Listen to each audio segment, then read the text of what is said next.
Our next guest is probably not a big fan of these types of tools, especially dominated in US dollars, and that is Dr. Marc Faber.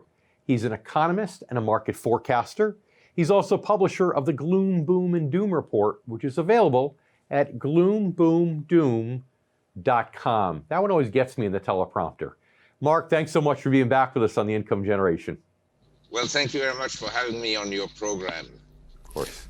Dr. Faber, I have this theory that the Fed has just gone all in with economic, monetary, fiscal stimulus from the congressional side, from the Fed side, to boost up the economy like it's never been boosted before, so they can raise taxes at some point next year, assuming they maintain control of the House.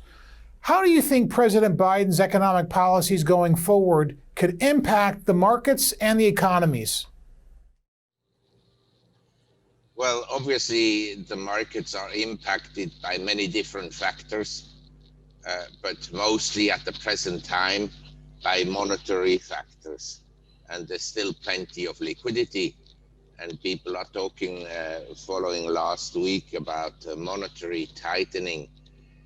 Well, we have negative real interest rates. In other words, if you take the rate of inflation and the rate of deposit rates, or of the Fed fund rate, we haven't had this negative real interest rate since the 70s. And as you remember, in the 70s, we had accelerating commodity price inflation and wage inflation and so forth.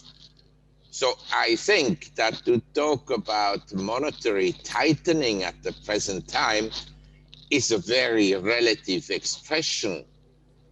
And the statements that have come out of the Fed following this kind of hiccup in the market over the last 2 weeks was actually very benign in terms of tightening. They don't intend to increase rates until the end of next year at earliest.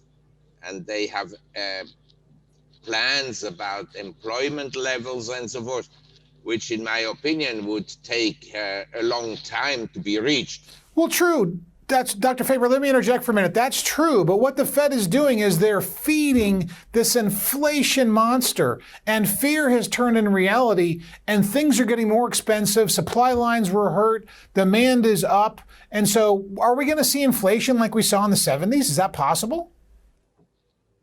Well, it's possible, maybe even higher. But I don't think it will be lasting. Let's put it this way. If you look at history of inflation, we always have bouts of inflation, and then the price level rises significantly in some cases, but then it moves sideways for a few years and then it goes up again. It's like a staircase going up. And my sense is that we are now in a period where a lot of prices will adjust on the upside, including wages. Whether it will help much is very questionable, in my view. Dr. Faber, thanks so much for being back with us here on The Income Generation. It's been our pleasure. Thank you very much.